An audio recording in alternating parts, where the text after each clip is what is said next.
कि मंजिल से आगे बढ़ के मंजिल तलाश कर, मंजिल से आगे बढ़कर मंजिल तलाश कर, मिल जाए तुझे दरिया तो समंदर तलाश कर।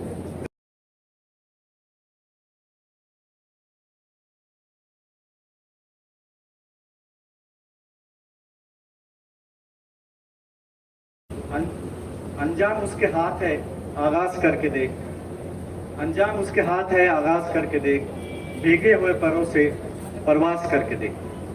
तो लाइफ जो है ये अल्लाह ताला की तरफ से एक जो है तो टेस्ट है। अल्लाह ताला खुद फरमाते हैं कि मैं तुमको हर तरीके से आजमाऊंगा। जिंदगी में हालात अच्छे भी आएंगे बुरे भी आएंगे, मैं तुमको हर तरीके से आजमाऊंगा। अब इस आजमाइश एक स्टूडेंट के लिए हो सकता है ये पर्सपेक्टिव अलग है, उसकी मेहनत अलग है। एक जो स्टूडेंट नहीं है बिजनेसमैन है उसके लिए ये अलग है।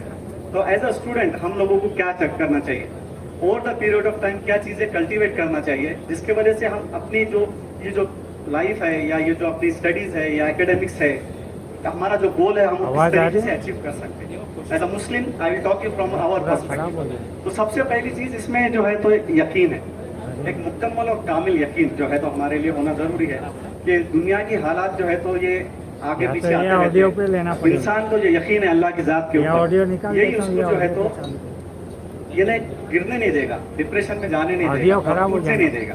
तो 100% यकीन तो होना अल्लाह की ज़ात पे ज़रूरी है।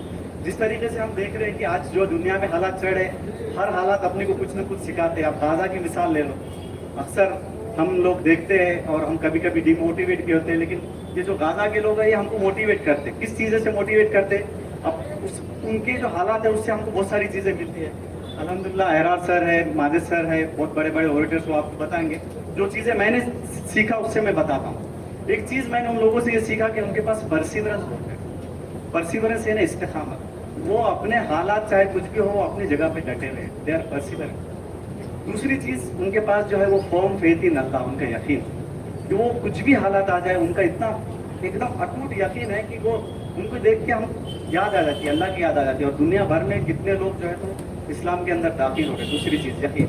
और तीसरा है उनके एफर्ट्स, उन्होंने अपनी जगह को नहीं छोड़े और जगह छोड़ के भागे नहीं। They are there, they are bearing it and they are taking persistent efforts. They are taking efforts to help their community, they are taking efforts to improve themselves, they are taking efforts to convince people। यानी पूरे दुनिया में एक message भेज रहे हो, efforts ले रहे हैं उसके लिए कि भाई देखो ये हमारे हालात है और हम इस तरह से जो है तो उसको बेयर कर रहे हैं।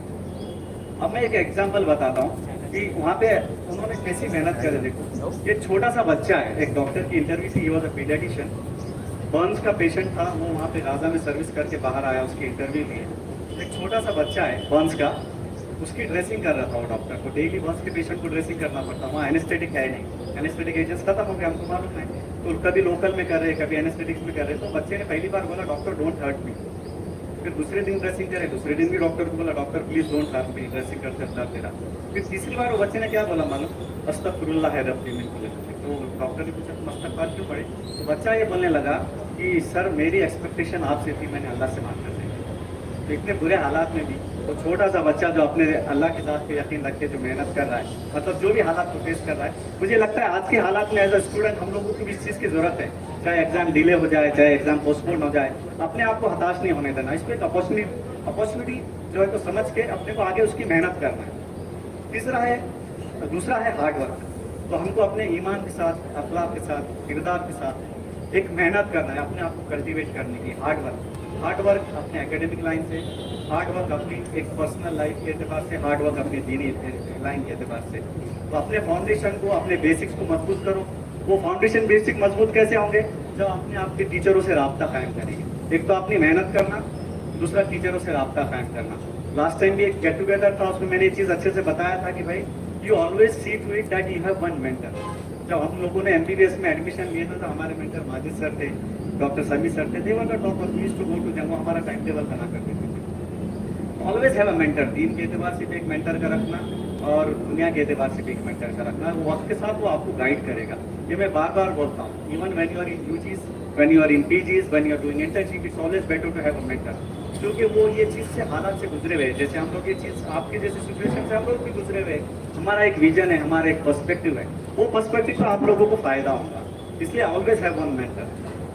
दूसरी बात, discipline, knowledge, skill, these are continuous things, you have to keep on acquiring it. हालात से मुतासिर नहीं होना, हालात चाहे कैसे भी हो उससे मुतासिर बिल्कुल नहीं होना, क्योंकि आजकल हम देख रहे हैं कि एक रहता है इंटेलिजेंट क्वेश्चन IQ, दूसरा है इमोशनल क्वेश्चन। इमोशनल क्वेश्चन बहुत इंपॉर्टेंट है। एक बच्चा है पूरे साल भर मेहनत करा, उसका लास्ट 2 दिन पहले उसकी तबीयत खराब हो गई, उसका इमोशनल क्वेश्चन स्ट्रॉन्ग रहेगा तो वो उसको स्टैंड करेगा and he will give the exam. If is emotional question is weak, he will break down, he will just not give the exam. समझ में आ रही बात? तो अपने इमोशनल क्वेश्चन में सबसे बड़ा रोल है ब्रेन का, अपने इमोशनल क्वेश्चन को बनाने का, ठीक है। और जैसे मैंने मेंटर गाइड का भी बोल दिया आपको, और तीसरी चीज जो भी वक्त मिला इस पर बेस्ट अपॉर्चुनिटी समझ के मेहनत करो आप। और एग्जाम देने के बाद जो आपको टाइम मिलेगा ना, अभी देखो तुम्हारा कंपटीशन औरंगाबाद के 5,000 या 10,000 लोगों से नहीं है, अपना कंपटीशन पूरे इंडिया में से मोर देन 1 लाख लोगों से है। तो एक ऐसा सिस्टम बनाओ तुम लोग आपस में। मैं तो हमेशा ये सजेस्ट करता कि ग्रुप रीडिंग करो, 5 बच्चों ने 5 बच्चों का ग्रुप बनाना, ग्रुप रीडिंग करना, एक ने एक सब्जेक्ट प्रिपेयर करना, दूसरे पता नहीं है पहले कवर हुआ होगा कि नहीं, मैंने अभी देखा नहीं तो probably he must have covered. I have seen people who do group reading and revise, they fair better in exams. Self assessment is very important. एक तो सेल्फ असेसमेंट होना, मैं घर में बैठे हुआ हूँ, मैं 12 घंटे पढ़ रहा, लेकिन मैं अपने आप को दूसरों से कंपेयर नहीं कर रहा, तो मैं ये समझ रहा कि मैं बहुत पढ़ रहा। लेकिन बाहर जाके जब वो अपना सेल्फ असेसमेंट करेगा, बाहर के लोगों से कंपेयर करेगा, तो उसको पता चलेगा कि 1 लाख लोगों में मेरा अंडरस्टैंडिंग, मेरा रैंक कितना है। तो एक सेल्फ असेसमेंट ज़रूरी है। और